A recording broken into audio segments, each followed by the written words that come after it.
Good evening, everyone. It's 7:30. As a tradition, we will start on time. That's what we always do. It takes a lot of effort to be here on time and absolutely before time as well.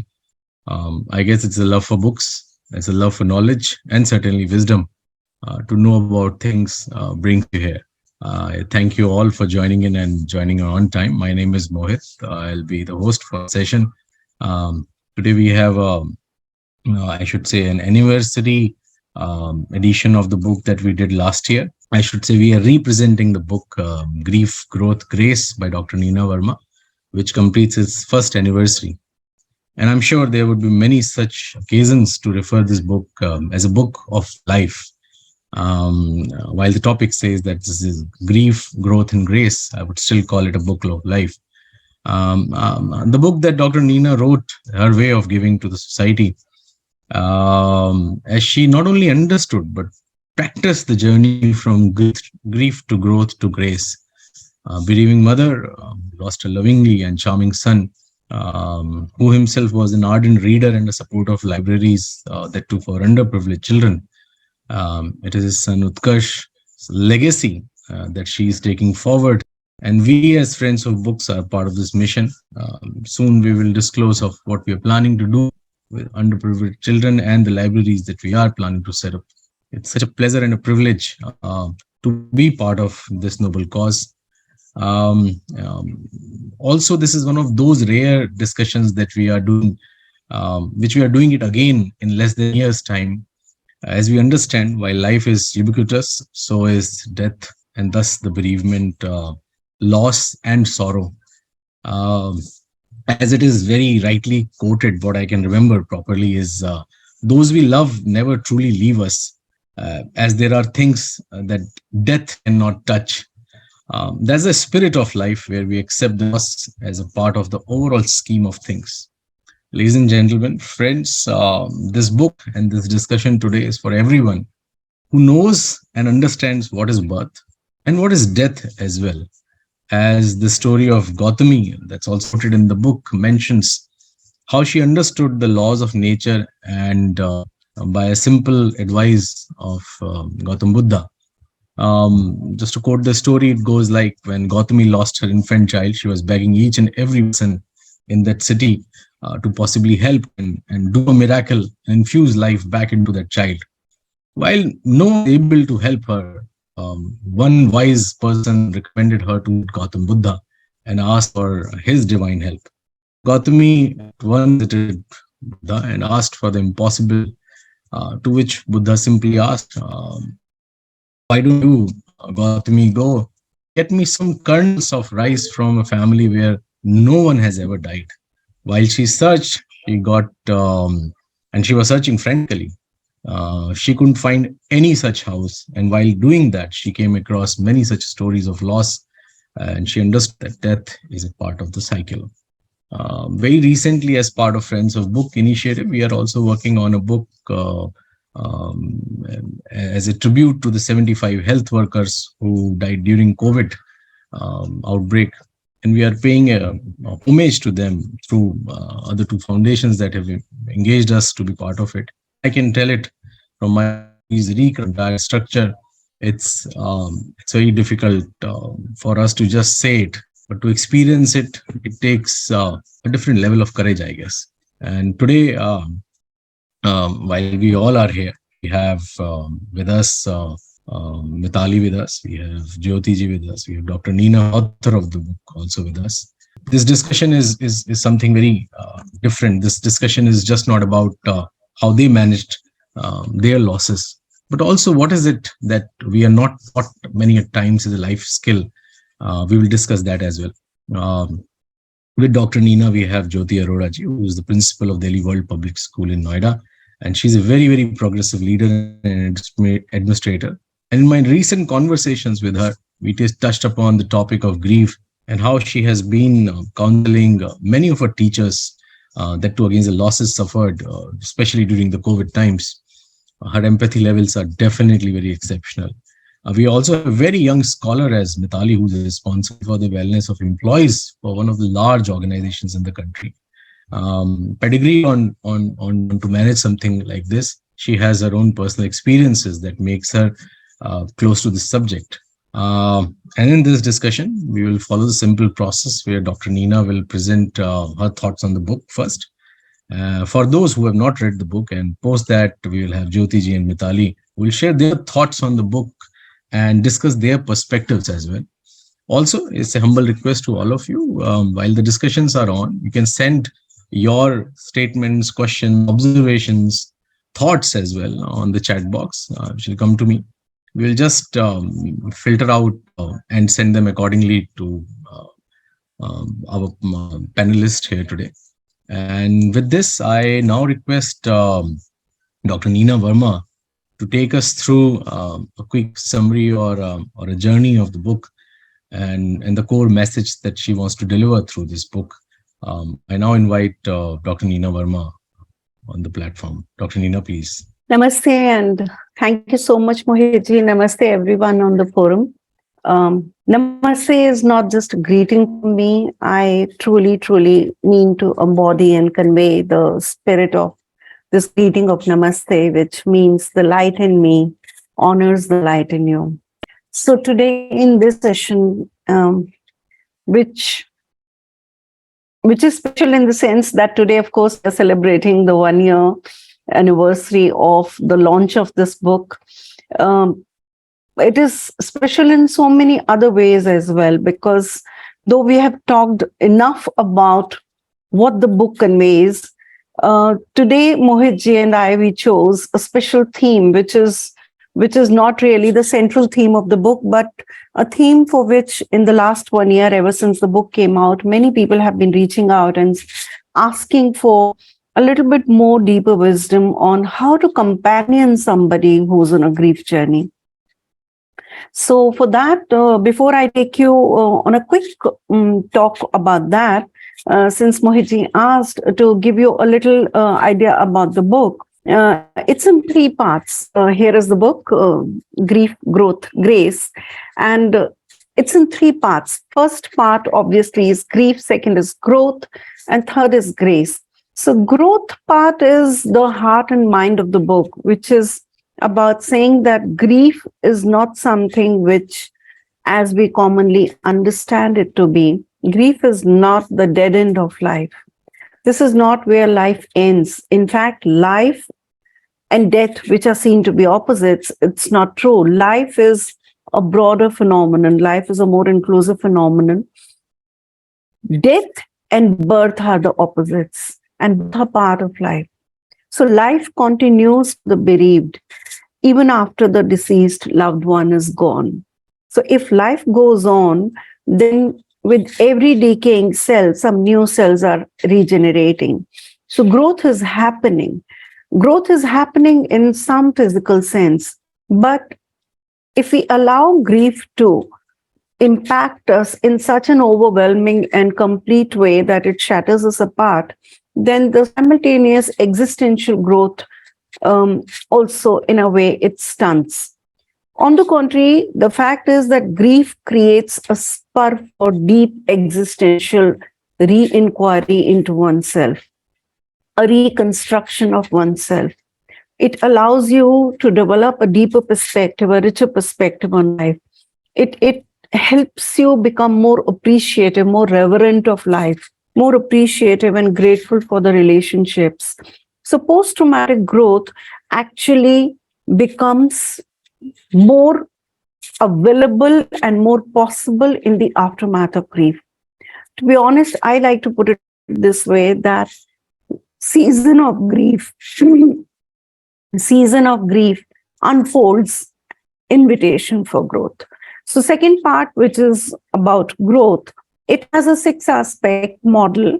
Growth is an acronym here, and each letter in the word growth represents one aspect, or you can call it one phase also, of the post-traumatic growth model that I have developed after years of practice, almost 1.5 decade long practice that I have been having in this field, and whatever I've learned from various experts, my mentors, but most importantly from people who have allowed me to walk with them in their grief journeys, and also some bit from my own lived experience as a bereaved mother.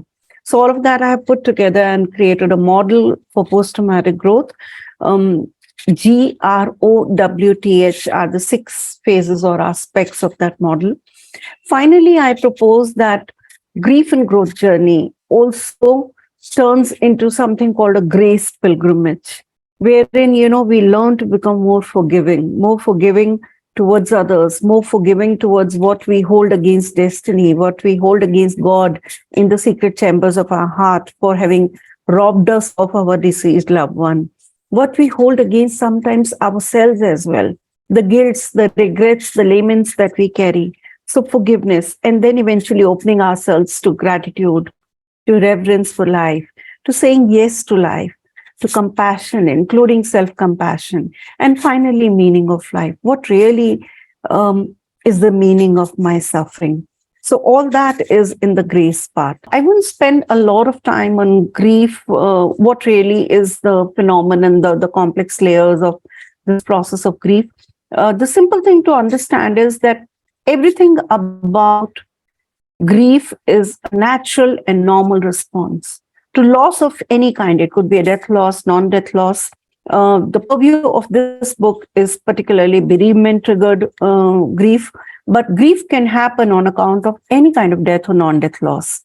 In fact, in pandemic, while many of us have suffered bereavement triggered loss, but there have been several non-death losses also. People have lost their livelihoods, they've lost their health, they've lost their vitality, they've lost connections, they've lost normalcy of life.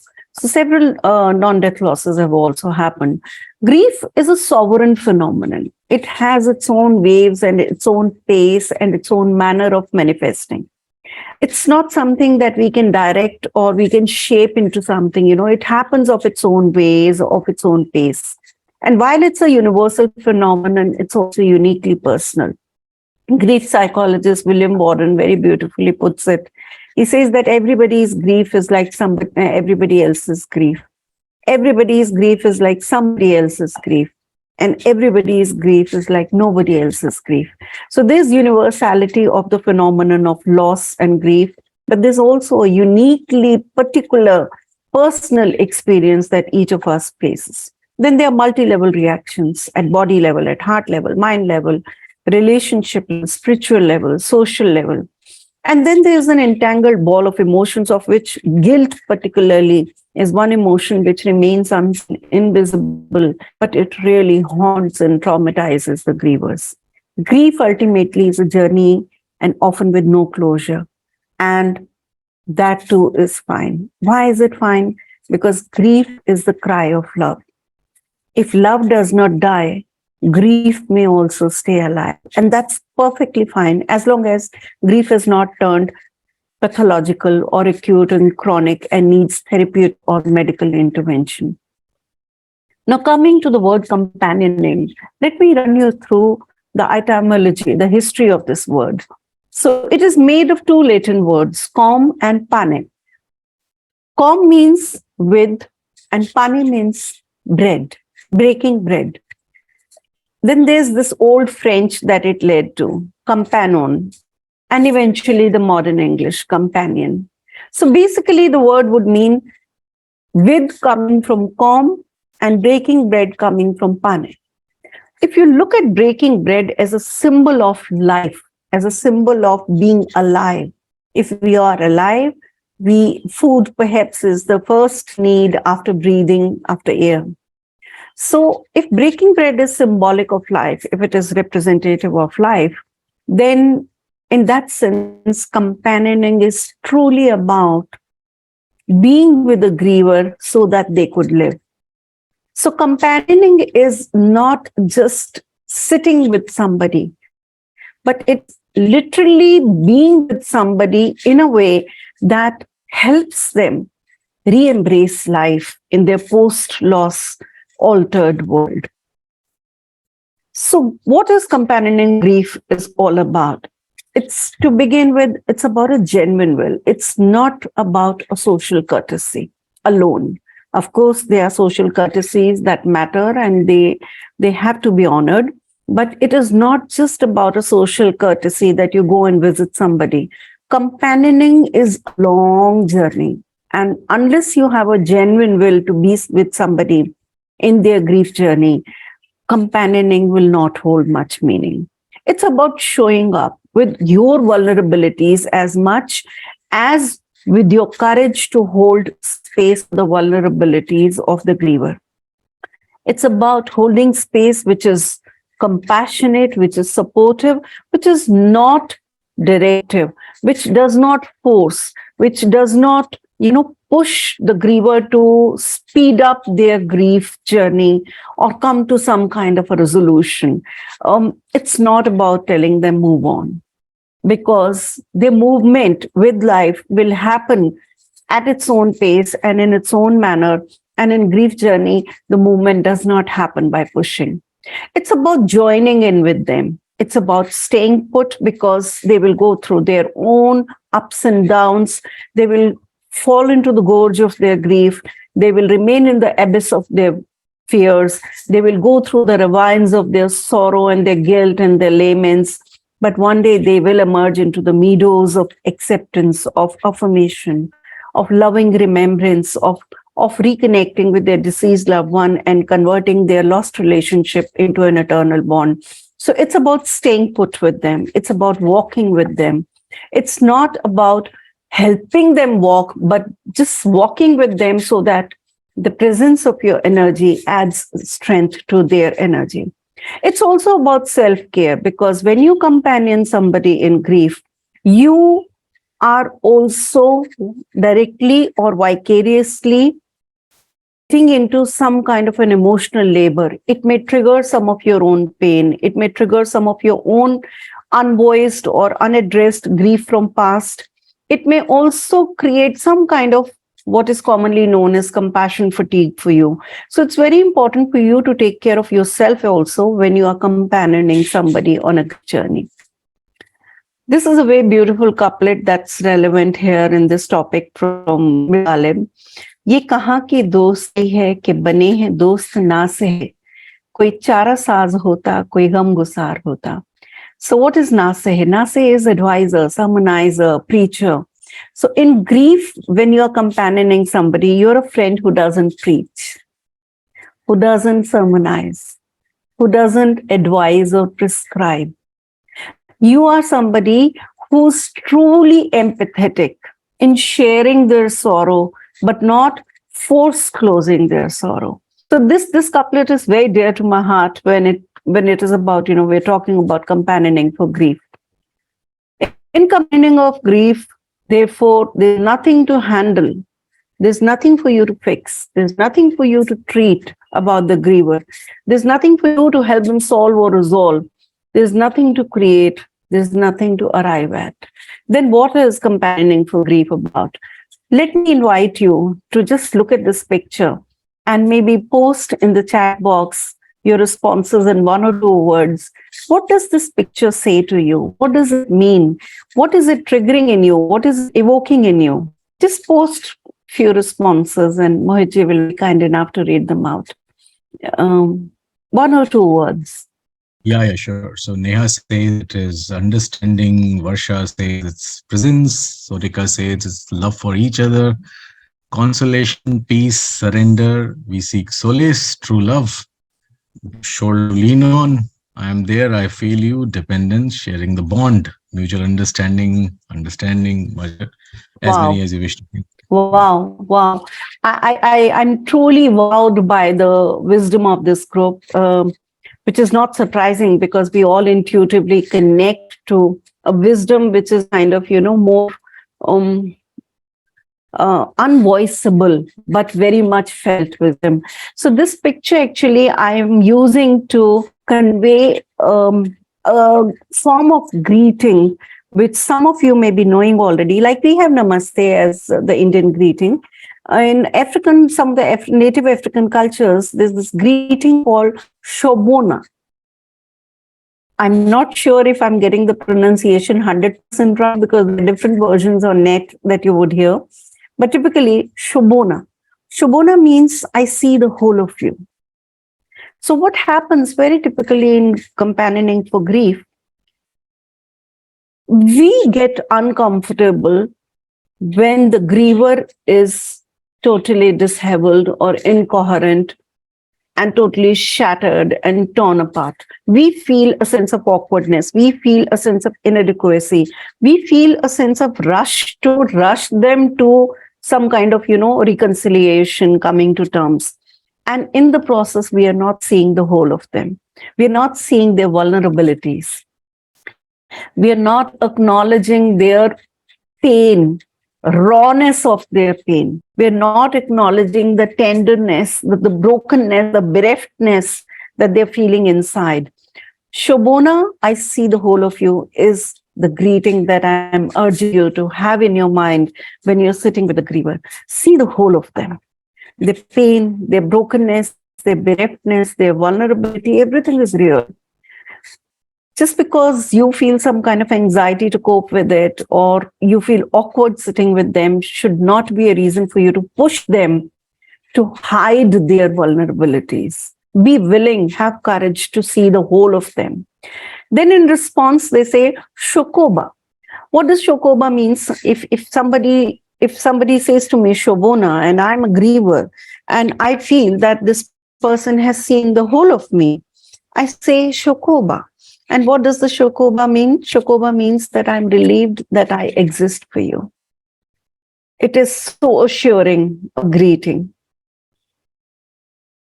What could be more assuring for a griever than to know that I matter to another person in the wholeness and the rawness of my grief? The other person is allowing me a space to let my lament out. My lament may take the form of a deafening cry, or my lament may take the form of a silent wail inside. Either ways, the other person is allowing me a space to let my whole self show up. So companioning for grief essentially is about showing up, about seeing. And seeing in this, I bring forth the Indian concept of Sudarshan. When we call the god Sudarshan, Sudarshan basically is Swadarshan. And Swa here is not just myself, but the divine within myself. And in that sense, Sudarshan is seeing and being seen. In grief, when we see the whole of the other person, we are also able to see the genuineness of our presence to help them and to support them. So it is about showing up. It is about seeing. And so therefore, by default, it is not about a random one-off kind of a scattered connection. It's not about solutioning. It's not about cliches. It's definitely not rushing up. And jump into it if only you feel very sure of your own capacity to sit with and walk with, because it will take a lot from you. And it will happen moment. This particular is for all those who, for whatever reason, unfortunately, are not finding somebody else to companion them on their grief journey. Remember, there's every way it is possible for you to companion yourself on your grief journey.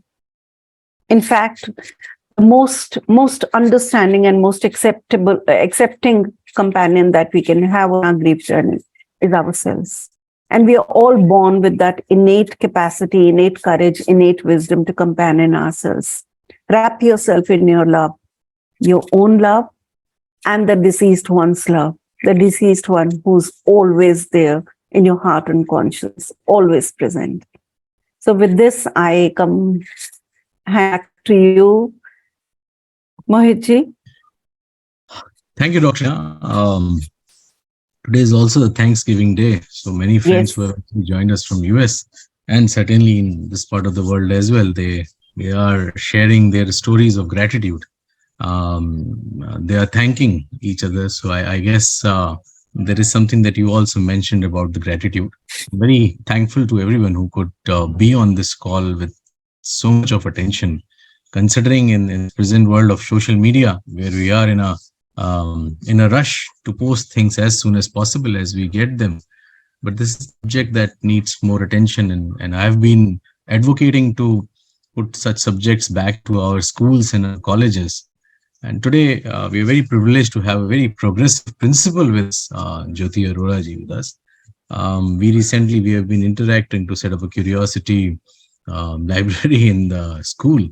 Is very, very helpful in building it up. And that's how the new subjects we are trying to explore of what the students should also be told, and not only students, but before them.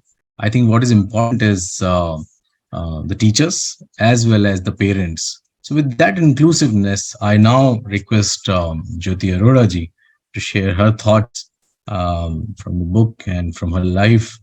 Namaskar, and I think Dr. Nee, what a beautiful picture, which conveyed Shubona. I think that's something very different that we learned today, and definitely when we are going to interact with anyone, this word Shubona is really going to impact me. And when you're companioning for grief, try my best that when we talk to each other or when we talk to anyone who is talking to me as a person, I should not react, and I should say that I mean, I'm there for you and just to listen to you. Definitely, I have been interacting with Mohitji and are into the curiosity, a lot of good things, and we started with this book because when we were both discussing, I shared a lot of things with him, and all of us have gone through a lot in COVID. And definitely what your book starts with, that the first thing, that life at some point, it is definitely a symphony of sharp and melodious notes, which I really liked, a twilight of day and night, and a confluence of dark and light. And I think that is for us to understand. And you very rightly, the beautiful journey, the beautiful pilgrimage from grief to grace, it has been beautifully, depicted. And definitely at the end of the book, I could see that grief and growth, they are both a part of our life, and they're there to coexist. And it is how we take this journey. And very rightly, it is said that there is, as you rightly pointed out, that there is no final closure for grief. It just transcends. I think what has impressed me and what has influenced me the most, this one line, that grief is to be transcended. And that is how that could change the entire situation or your perspective towards life. And what we were talking, Mohitji also pointed about gratitude, and it's a Thanksgiving Day. The five petals of grace that you have mentioned in the book, actually, grace starts with gratitude. And I think it embodies a lot of things when we're talking about G for gratitude. Then R was reverence for life, and A was affirmation, C is for compassion, and E is for a sense of life. And I think that beautifully encapsulates the entire journey. And when I was going through the book, there were certain, the stories and the various anecdotes that have been highlighted, especially Anita one, which starts, that she's herself working in MNC and how it affects her as one of her teammate is going through a lot because her mother is going through a very difficult treatment for the kidneys, and at the same time there is some upheaval in the company also where she's working.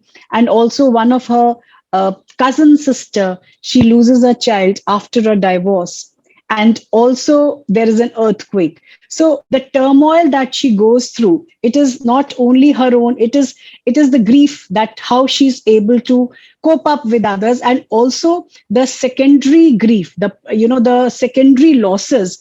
I think that is a very, very important thing that has been highlighted in the book. Like you have written in detail about few, the non-death, what happened during the COVID also. So I think all of us, it is throwing light not only on the deaths which happened during the COVID, but also the financial losses, the loss, which the people they had to walk thousands of miles, and how it changed. And there were loss of, besides that, a lot of emotional turmoil. And I think during COVID, we all have realized that we have all understood that it is the relationships which matter the most, and it's not the material goods. uh, I would also like to confess that I always suffer from that guilt. I'll be very frank and very candid about it. During those times when my parents, I lost my father last year in COVID, but that's still that guilt, that I was not with him at the last moment.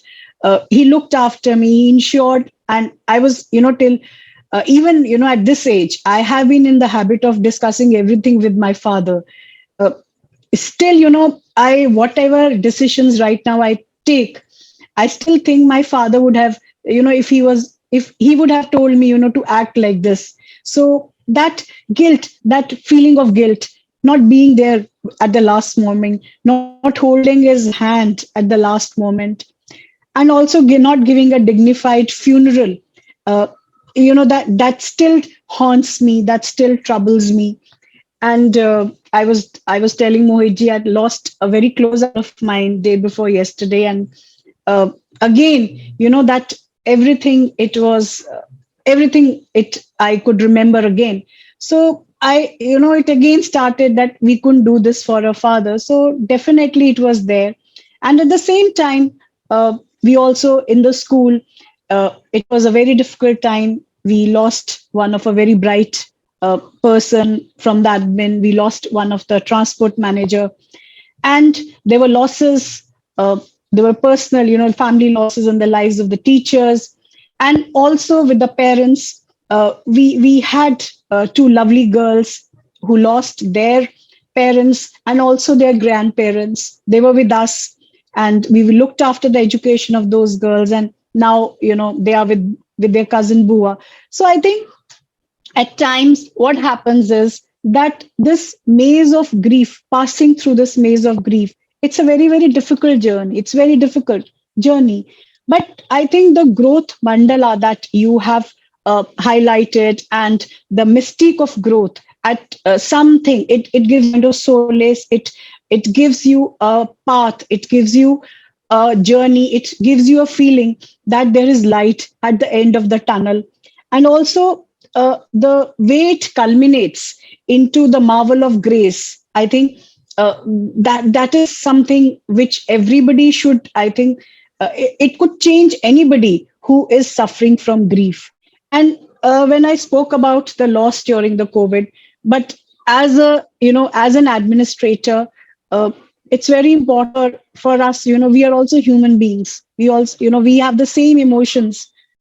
But it becomes very difficult for us also to at times, to control our emotions. And sometimes it happens with me that it starts affecting me it starts affecting me if I hear that if somebody is suffering, or maybe any of the people in my circle, whether it is the teaching faculty or the parents or the students, even if you talk to the children, you find out there is separation issues. Now, there maybe the parents are going through divorce. Maybe the parents, they have lost their jobs. Maybe there are some other issues. Maybe they are not able to discuss with their parents. So I think it starts affecting me. Maybe unfortunately, we lost a lovely girl today, class 3. She had not been coming, and she had brain tumor for a long time. And somehow, as Mohitji also pointed out, that when you start empathizing, it starts affecting you. And I'll be very honest, it does affect me. It does affect me, when I look at the financial losses, the emotional turmoil that the people go through, the relationship problems when they have. So I think it somehow it starts affecting me, and it has affected me somewhere. Though you try to put a brave front, and you ensure that everything moves on smoothly. And there were one or two stories also, especially I never knew the life of Rabindranath Tagore, that he lost his wife, he lost his father, he lost his mother, he lost his both his kids. But if you look at the other aspect, the he had immersed himself completely into art and literature. And also, if you look at the story of Sujoy, It is on a very positive note, because if you see, he just changes after he lost his father. He was a very pampered boy, and after he lost his father, he becomes a very mature person, and he's able to handle the family problems and everything. He's able to emerge out stronger. So definitely it changes. I have one or two questions from you after going through the book. One, definitely we have spoken about grief and mourning, but you have given simple definitions of both these things. So just wanted to know that what is the core difference between both of these words when we talk about grieving and mourning? So what is the difference between both these terms? So, not a lot of difference. Both are in the same spectrum. However, mourning is a more outward process and experience. It is with the group. So, in Indian customs, for example, or even in Sikhism also, in all of the Eastern religions, for a certain number of days, we sit together as a social group, as a familial group, pura khandan ikattha hota hai, and things like that. So that's a social ecosystem that comes together to support you to come to terms with it, to accept, at least mentally, the loss that has happened, and they sit with you until you return to some kind of normalcy in life. So for example, 13 days, 4 days, 11 days, 10 days, there are different customs, 17 days, until people start to at least start biting a bread. They sit with you. Mourning is a more social, more outward thing, and it is done with a group. Grieving is a very personal, very private. It's a deep inside process to an individual. There's a particularity of it, and even in the shared loss, grief would be different from person to person. So, in my case, for example, in our shared loss, my husband and I, we have been very, very different grievers. We've been with each other, we have held each other's hands, but the way we have lived with our grief is so very different. But then the way we held the customs and we held the rituals is the mourning, where we had some relatives or friends with us. That's a more outward, more social thing, more group thing. So, and just to add one more thing, you mentioned transcending, if you allow me. This concept has been inspired into my thought process and my wisdom by my younger son, Pratyush, who's there in the room today. He's the one who used this word with me. He was my first grief counselor. And he said that, Mama, there's nothing to cope. There's nothing to handle. We have to learn to transcend it. He was the one who used this word. And then when he was not even 19, he spoke at an international conference on the theme Transcending Grief, Deep Appreciation Way. So this is his concept. Thank you. Okay. And one more thing is, which, myth that you have mentioned, that we usually say time heals, and you say move on. We both know that it's not true. You say you move on. Like I just shared with you that I still feel, that guilt about not being with my father, though it will be more than 1.5. So what's your opinion on this? We say time heals, but we know it's not very true. So what's your opinion about that? My first thought on this is that last year, in fact, this year only, it was 30th Jan 2022 that Mohitji had held the first conversation on this book. And this was his first question as well.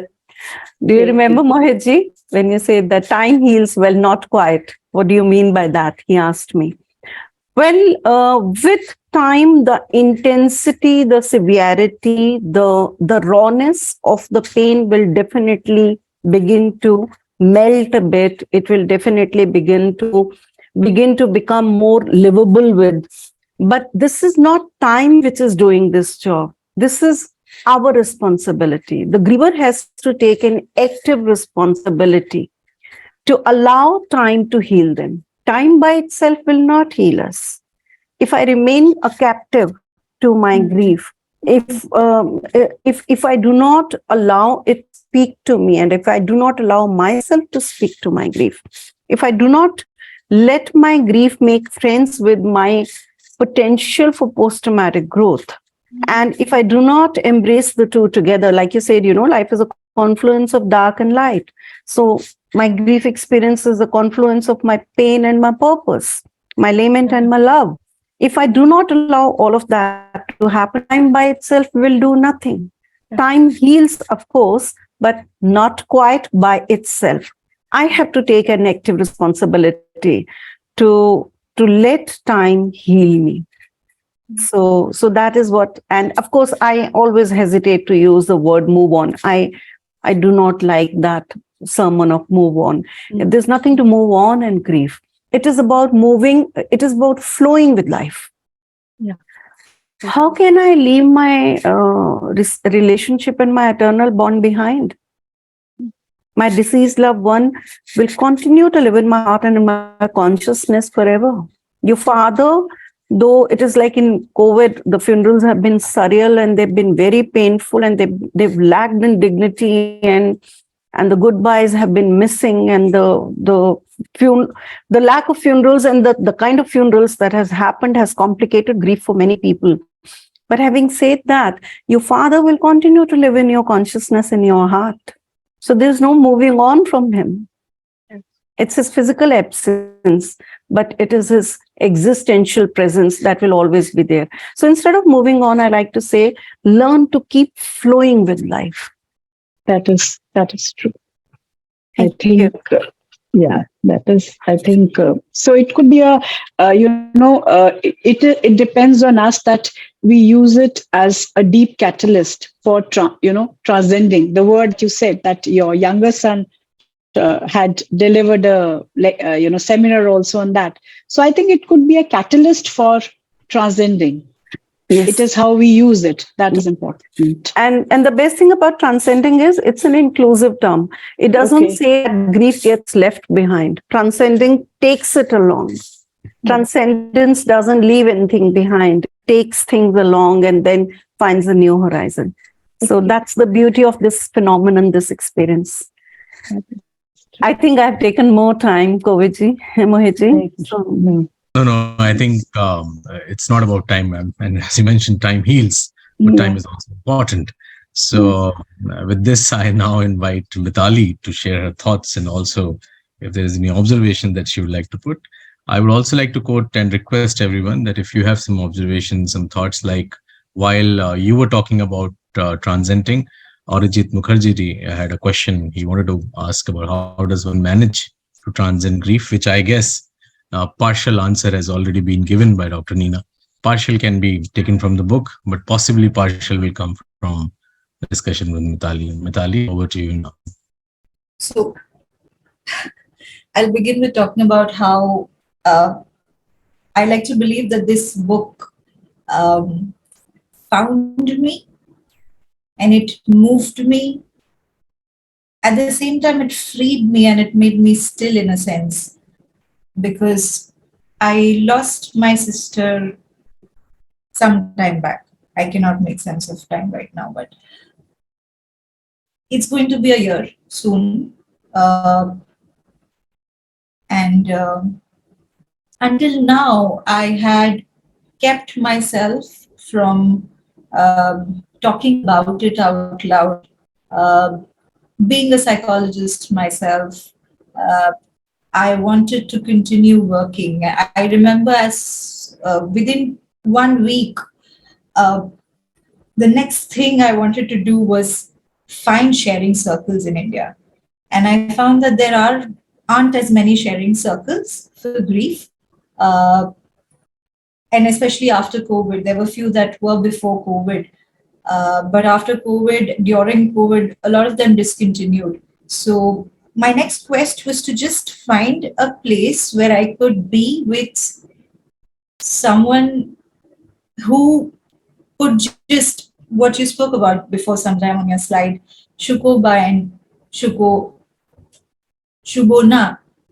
I'm sorry if I'm mispronouncing, but something that is essential in grief and also in therapy, which is witnessing. Witnessing and being witnessed at the same time. The companionship that one can feel during this time of void and disorientation can be very therapeutic in a way. One thing from the book that really stood out to me uh, was this story about a family, a couple who lost 3 children to a uh, condition, 3 young children. Uh, and my heart is heavy as I say it because although I lost my elder sister, in a way I lost a parent, a sibling, and strangely I feel like I lost a child. That was the first thing I felt when I lost her. I felt like I lost a child. And until now, even when I see a child suffering, or if I just observe a child, it becomes very difficult for me to stay in that space. So I remember this one metaphor that the father used. The father said that उस ठग ने मेरा घर लूट लिया. And that just sits inside me. Because I remember writing down this after the next few days after the funeral. I wrote it down somewhere on my phone on the notes that because a lot of people were telling me that, now you're the only child, so you have to take care of your parents and you have to be strong and all of these things, which I will come to in some time. I felt like I didn't want to do that because my identity still remains the same. While death changes a lot of things, it does not change so much also. I would want to continue to live like myself and like her. So I remember writing it down on the notes on my phone that I will live, firstly, I will live like me and like you. Because I'm the kind of person who delays gratitude, who delays gratification, who delays pleasure. And my sister is someone who would not delay that. She'll come hug you, she'll tell you she loves you. She'll ask you, do you love me?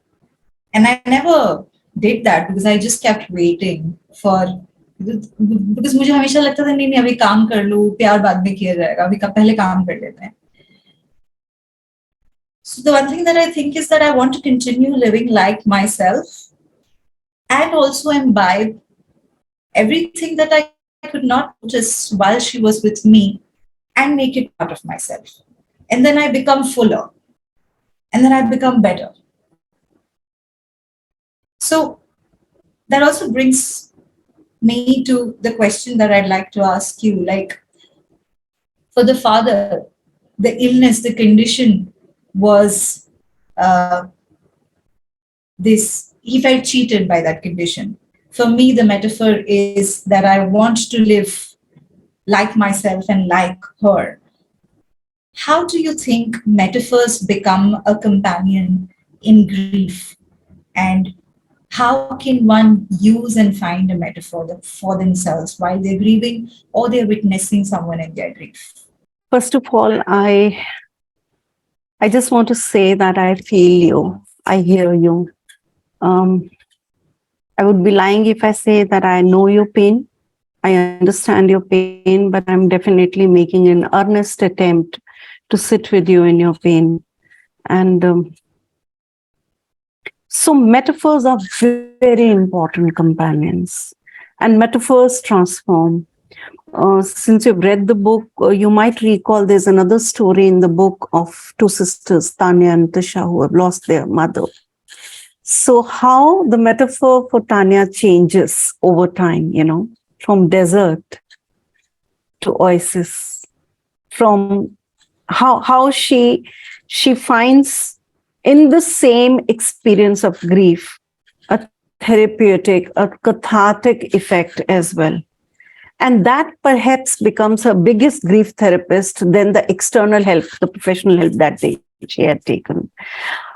But in that, the important thing is that we do not design or force on ourselves assumed metaphors, but allow our experience to find its own name. So metaphor is not something that I would have to impose on my experience, but my experience will someday speak its own name. And if I, like you said, witness is the biggest thing in this, in companioning and ourselves or others in grief. The moment we witness the metaphor, the construct that it is, and the impact that it holds on us, the moment we witness it with curiosity, with wonder, with reverence, with affirmation, with acceptance, slowly and gradually, it becomes wider in its presence, and it starts including in it our unfolding experience as well. And the unfolding experience with that quiet witnessing is more affirmative, it is more acceptant. And when the unfolding experience is also getting included in the metaphor, obviously metaphor will transform itself, metaphor will metamorphose. So from a decaying, disintegrating caterpillar, it will at some point become the imaginal cell of butterfly. And one day it will emerge as butterfly. So metaphors are very, very important. And that is the reason why I have rooted my growth mandala model in lotus symbolism, because lotus is a very powerful metaphor of grief, growth, grace.